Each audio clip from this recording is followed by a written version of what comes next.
जय श्री कृष्णा। आज हम शुरू करते हैं श्रीमद् भागवत गीता का 9वां अध्याय, जो है राज विद्याराज गुह्य योग। श्री भगवान जी बोले, हे अर्जुन, तू मेरी निंदा करने वाला नहीं है। इससे जो गुप्त से गुप्त परम ज्ञान है वह तुझे सुनाता हूँ। इसे जानकर तू संसार में निर्लिप्त रहेगा। जो ज्ञान तुझे सुनाता हूँ वह सब विद्याओं का राजा है और सबसे अधिक गुप्त रखने के योग्य अत्यंत पवित्र है। जिसका जानना सुलभ है वह वेदों का फल है, सुखपूर्वक साधन के योग्य है और नाम रहित है। हे परंतप, जो ऐसे ज्ञान को नहीं जानते सो प्राणी मुझको प्राप्त नहीं होते और मरणशील संसार में जन्मते रहते हैं। यह संसार जगत मुझ में अव्यक्त रूप करके व्याप्त है।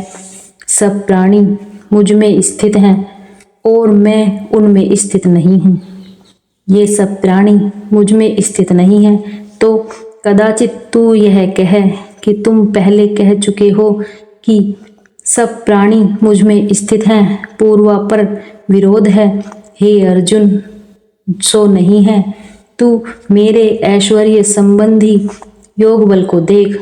प्राणियों का लालन पालन करने वाली मेरी आत्मा प्राणियों का लालन पालन करती है, परंतु उनमें स्थित नहीं है।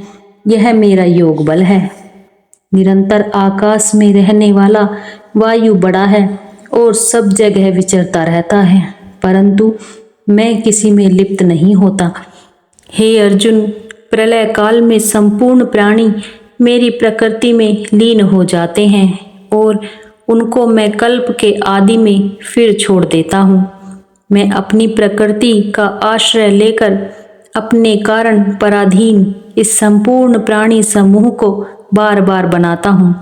हे धनंजय, मैं उस सृष्टि के रचना कर्म में आसक्त हूँ। हे कौन्तेय, मैं ही अध्यक्ष हूँ। मेरी इस अध्यक्षता से ही प्रकृति चराचर प्राणी मात्र को बनाती है। इसी कारण इस संसार का परिवर्तन होता रहता है। हे अर्जुन, मूढ़ मनुष्य मेरे सर्वभूत महेश्वर परम भाव को नहीं जानते हैं। इसी से जो मैंने यह मनुष्य रूप धारण कर रखा है उसकी अवज्ञा करते हैं। ये मूढ़ मनुष्य इसलिए मेरा अनादर करते हैं कि इनकी आशा फलवती नहीं है। वह जो कुछ भले कर्मदान पुण्य आदि करते हैं सब निष्फल हैं। सांसारिक दुर्व्यसनों से इनका चित्त विक्षिप्त रहता है और वे राक्षसी तथा आसुरी प्रकृति का आश्रय रखते हैं, जो कि मोह को उत्पन्न करने वाली है। हे अर्जुन, दैवी प्रकृति का आश्रय रखने वाले महात्मा जन तो मुझे सब जीवों का आदि रूप अविनाशी जानकर सब ओर से चिंता हटाकर दृढ़ निश्चय से मेरा ही भजन करते हैं। भक्ति पूर्वक मुझे नमस्कार करते हैं और रात दिन मुझ में ध्यान लगाकर मेरी उपासना करते हैं। कितने ही मनुष्य ऐसे हैं जो एक भाव अर्थात अभेद बुद्धि से मेरी उपासना करते हैं और कितने ही दास्य भाव अर्थात बुद्धि से मेरी उपासना करते हैं और कितने ही सब जीवों का आत्म स्वरूप मुझे ब्रह्म स्वरूप समझकर मेरी उपासना करते हैं। हे अर्जुन, मैं प्रकृति भी हूँ, पितरों का सुध भी हूँ, अनादि औषध भी हूँ, मंत्र हूँ, होम की सामग्री हूँ, हवनाग्नि हूँ, आहुति हूँ, इस संपूर्ण जगत का पिता माता हूँ, धाता हूँ, पितामह हूँ, जानने के योग्य हूँ, पवित्र हूँ, मैं ओंकार हूँ और चारों वेद हूँ। मैं इस सब जगत की गति हूँ, सबका निवास स्थान हूँ, सबकी शरण हूँ, सबका हितकारी हूँ, सबकी उत्पत्ति हूँ, सबका लय करने वाला हूँ, बीज रूपक हूँ, अविनाशी हूँ, सूर्य से सबको तपाने वाला हूँ, जल बरसाने वाला हूँ, प्राणियों का जीवन और मृत्यु हूँ, सत असत हूँ, ऋग यजु साम वेद त्रयी को जानने वाले वेदोक्त यज्ञ कर्म करके सोम रस का पान कर अपने पापों से छूटकर पवित्र इन स्वर्ग लोक में जाने की जो कामना करते हैं, वे पुण्य रूप इंद्रलोक में पहुंच स्वर्ग में वास अर्थात दिव्य भोगों का भोग करते हैं। फिर अपने पुण्य क्षीण होने पर मनुष्य लोक में जन्म लेते हैं। वेदोक्त यज्ञादि कर्मों के करने वाले अपनी कामना की सिद्धि के कारण कभी स्वर्ग में जाते हैं, कभी संसार में आते हैं। इस प्रकार आवागमन में फंसे रहते हैं। और जो अनन्य भक्त मेरा ध्यान करते हुए मेरी उपासना करते हैं, उन नित्य योगियों को मैं इस संसार में धन जन पुत्र पौत्रादि देकर उनकी रक्षा करता हूँ और फिर आवागमन से उन्हें छुड़ा देता हूँ।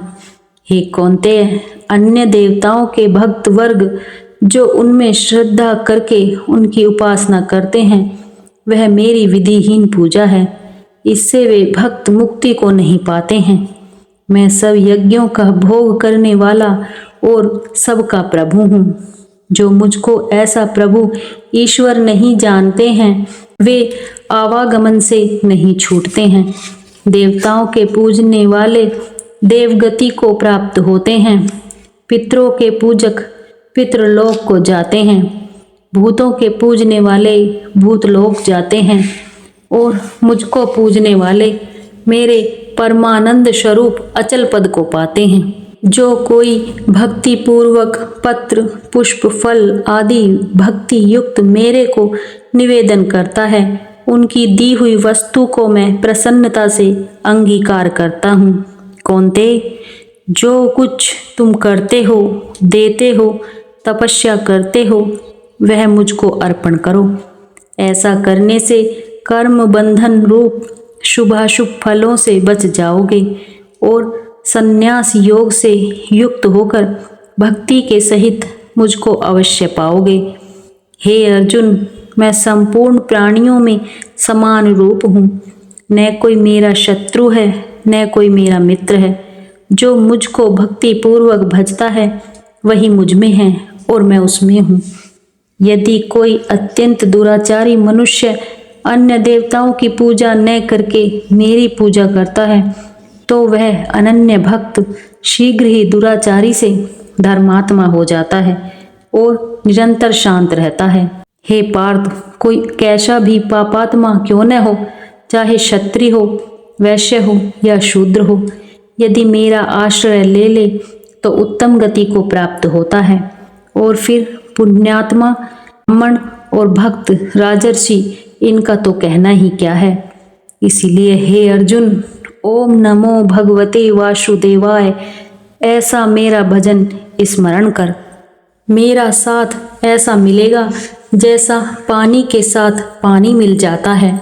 इसी प्रकार मेरे साथ अभेद हो। ओम नमो नारायण यह कहो। बोलिए श्री कृष्ण भगवान की जय। आइए शुरू करते हैं 9वें अध्याय का महात्म्य। एक समय लक्ष्मी ने पूछा, हे नारायण जी, गीता के 9वें अध्याय के महात्म्य को कहो, हमारी सुनने की बड़ी इच्छा है। भगवान ने कहा, हे लक्ष्मी सुनो।